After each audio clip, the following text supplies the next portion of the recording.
वो है कि पाकिस्तान और इंडिया की जंग होने जा रही है।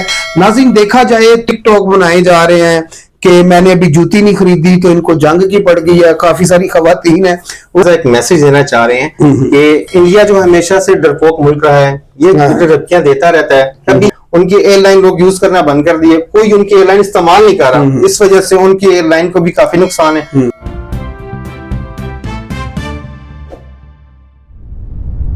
जी तो अस्सलाम वालेकुम नाज़रीन, JDTV के प्लेटफॉर्म से मैं हूं सुल्तान और आप देख रहे हैं मेरा डिजिटल चैनल।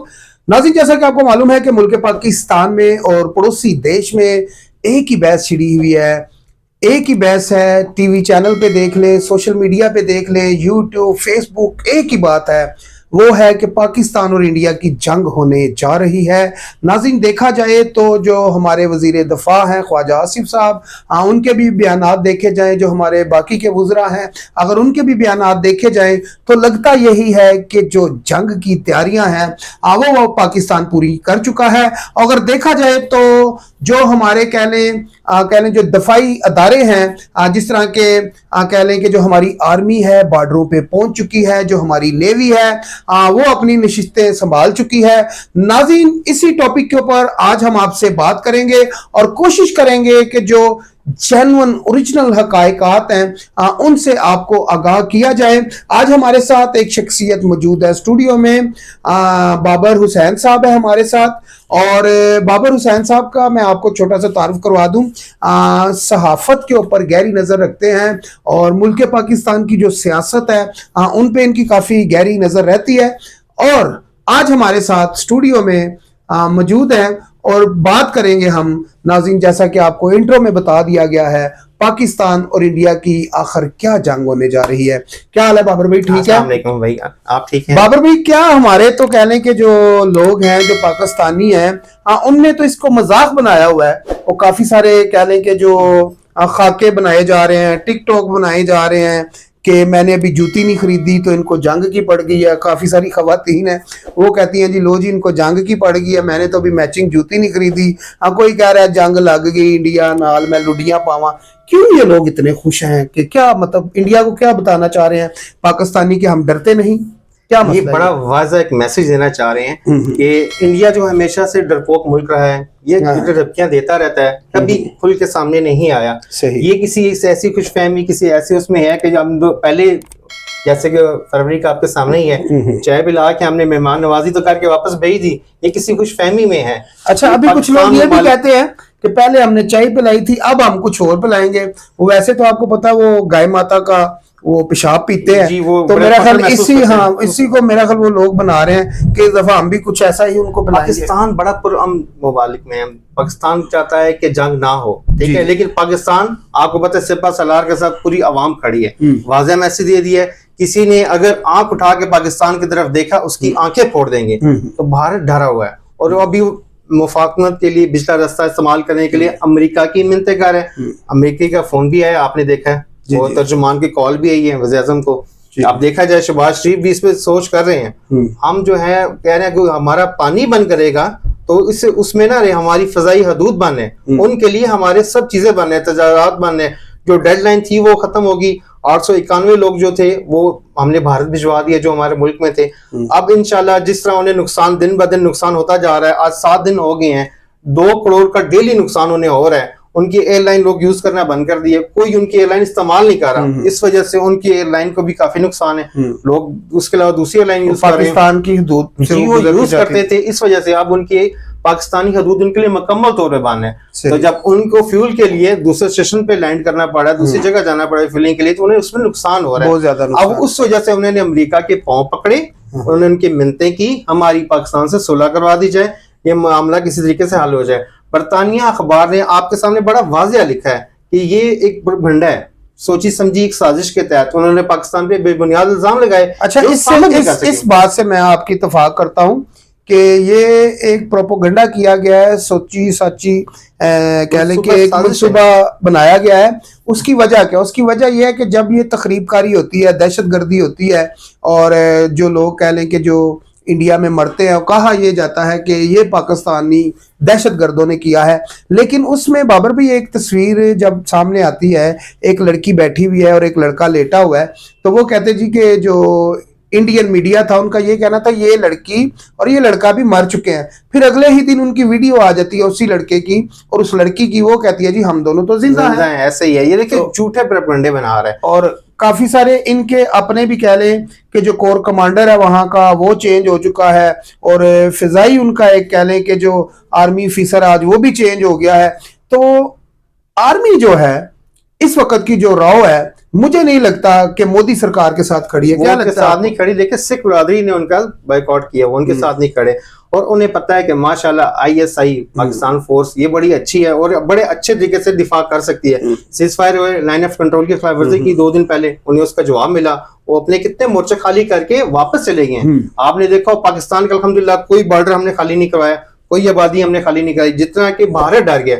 उनकी मस्जिदों में वहां पे उन्होंने अपने मंदिरों में आगे पीछे ऐलान करवा के अपनी हदूदें खाली करवा दी, लोगों को कहा कि बॉर्डर से पीछे हो जाएं। और काफी हद तक वो लोग डर के पीछे छुप के हैं। और उन्होंने एक रात सेलकोट के पास उन्होंने थोड़ा सा वो कोशिश की, जैसे ही हमारे रडार में वो लोग आ गए वो फौरन बुखला के वापस भागे।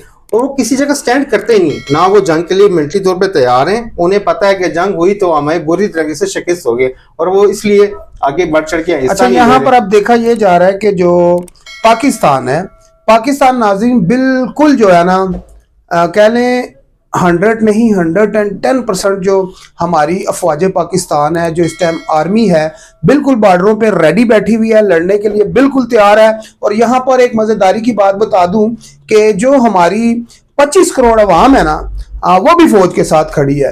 और बहुत सारे ऐसे लोग हैं जो कह लें कि जो बॉर्डरों पर जाकर ना इंडिया के साथ लड़ना चाह रहे हैं, जो आम शहरी हैं। तो ये सोचे कि अगर हमारी जो अवाम में इतना जज्बा है तो फिर सोचे कि हमारी जो फौज है, जिनको एक लड़ने की ट्रेनिंग है, गोली मारने की ट्रेनिंग है, बम मारने की ट्रेनिंग है, तो सोचे वो कितनी खतरनाक होगी इंडिया के लिए।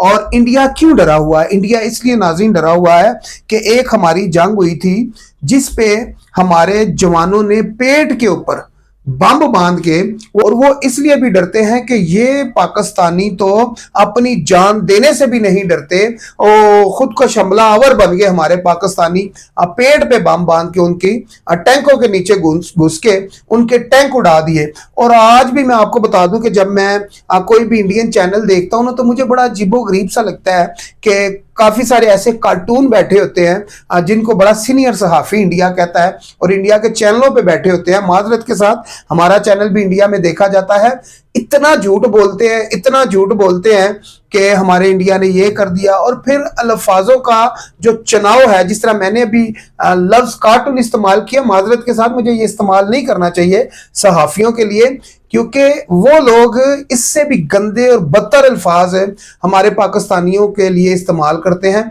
तो इसलिए मैंने भी ये छोटा सा अल्फाज इस्तेमाल किया।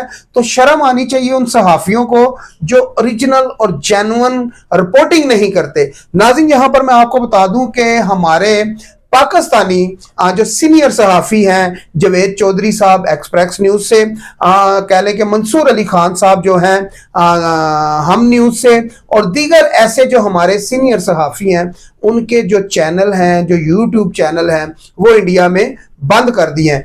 अगर मोदी सरकार सच्ची है या उसके दिल में जरा सी भी दलेरी है, बहादुरी है, तो फिर मेरा ख्याल ये चैनल खुलने चाहिए इंडिया में, और इंडिया की जो अवाम है उन तक सच पहुंचना चाहिए। और यहां पर तो पाकिस्तानियों ने, मेरे भाई इंडिया को मैं बताना चाह रहा हूं कि जो पाकिस्तानी हैं वो इतने दिलेर हैं, उन लोगों ने तो जंग को मजाक बना लिया है। मजाक इसलिए बना लिया कि वो डरते ही नहीं आपसे, हैं जी। आप कहते हैं हम नहीं डरते, तो हमारे जो पाकिस्तानी हैं वो कहते हैं एक बारी लड़ के ते वेखो फिर तानू दसांगे। मकसद ये यहां पर बात करने का बाबर भाई, जो कह लें कि जो अच्छी हुकूमतें होती हैं, मैं बात करूंगा हजरत दाऊद अलैहिस्सलाम की। दाऊद अलैहिस्सलाम के जो बेटे थे उनका नाम था सुलेमान बादशाह। सुलेमान बादशाह के 40 साल दौरे हुकूमत में एक भी जंग नहीं है। क्यों नहीं है? वो इसलिए नहीं है बाबर भाई कि उनने अल्लाह ताला से, वो भी अल्लाह ताला के प्यारे नबी थे हजरत सुलेमान, उनने अल्लाह ताला से अक्ल दनाई मांगी थी, और अक्ल और दनाई के साथ उनने 40 साल हुकूमत की है। एक भी जंग नहीं, एक भी लड़ाई नहीं उनके दौरे हुकूमत में। तो जो अच्छा सिपा सलार या अच्छा वक्त का हाकम होता है, उसकी कोशिश यही होती है कि जो कोई भी कंट्री है उसमें जंग ना हो, क्योंकि किसी भी मुल्क में जंग होती है, खा वो इंडिया हो या पाकिस्तान हो, ठीक है जी। तो अगर पाकिस्तान और इंडिया में जंग होती है तो ये नहीं कि पाकिस्तान ही इकॉनमी में पीछे जाएगा, इंडिया भी इकॉनमी में पीछे जाएगा। और इंडिया को अब खौफ ये भी है, इंडिया का अगर आप नक्शा देखते हैं तो इंडिया के एक साइड पे पाकिस्तान है, दूसरी साइड पे बांग्लादेश है, ठीक है जी, तीसरी साइड पे चाइना है, और चौथी साइड पे वो समुंदर से घिरा हुआ है। इंडिया जाएगा किस तरफ? क्योंकि चाइना भी हमारे साथ है, बांग्लादेश भी मुसलमान मुल्क है, वो जो इनका कंट्रोल था मोदी सरकार का वो खत्म हो चुका है बांग्लादेश से। तो इसलिए मोदी सरकार को बड़ा सोच समझ के कदम उठाना होगा पाकिस्तान की तरफ, मैली आंख करके देखने के लिए। जैसे कि अभी बाबर भाई ने बताया, पूरी दुनिया को पता है, अभिनंदन को तो चाय पिलाकर भेज दिया था ना, लेकिन अब जो पकड़ा गया ना, जो मजीद पकड़े जाएंगे आप लोगों के, उनको चाय नहीं और ना ही गाय माता का मूत पिलाया जाएगा उनको, अब कोई और मूत उनको पिलाया जाएगा, ये ज़हन में रखना। क्या कहते हैं बाबर भैया? देखिए जी, हम मेहमान नवाज तो हैं ही, अगर अब की बार ऐसा हुआ तो होश के नाखन ले लें कि हम अपने मुल्क के दिफा के लिए किसी हद तक भी जाने के लिए तैयार हैं। सिपा सलार के एक इशारे पे आपको देखे स्कर्दू का हमारा जो एयरपोर्ट था वो भी एक्टिव हो गया, सारे लड़ाका तैयारे वहाँ पहुँच गए, हमारे जो टैंक पहुँच गए, हमारे जो गोरी है मिसाइल हैं, इनका रुख हमारा भारत की तरफ है। अब ये देख लें क्या करना है इन्होंने, हमारे एक इशारे पे, ये देखने के लिए नहीं रखे हुए हमने, ये हमने चलाने के लिए रखे हैं, और हम एटमी ताकत हैं। हाँ जी, ये अच्छा जी, वाज़ेह पता है। जाते हुए आपको थोड़ा लाइट का भी इशू हो रहा है, बारिश भी है बाहर, और बारिश भी बहुत ही खतरनाक किस्म की बनी हुई है इस्लामाबाद रावलपिंडी में। तो जाते जाते मैं एक पैगाम देना चाहता हूँ इंडिया को भी, और अपने आर्मी चीफ सैयद आसम मुनीर साहब को, अपने शहबाज शरीफ साहब को जो इस मुल्क के वजीर आजम हैं। सबसे पहले तो मैं इंडिया के लिए एक पैगाम छोड़े दूं यहाँ पर, वो ये है कि इंडिया, मोदी सरकार ये समझ ले कि 25 करोड़ अवाम जो है वो अफवाज पाकिस्तान के साथ खड़ी है, और यहाँ पर बहुत ऐसे जवान बैठे हुए हैं, पंजाबी गबरू जवान बैठे हुए हैं, जो आपका जो सनी देओल है ना, वो कहता है ये 2.5 किलो का आता है, और इधर लोगों के 5-5 किलो के, 10-10 किलो के भी आता है। तो किसी मुगालते में ना रहना।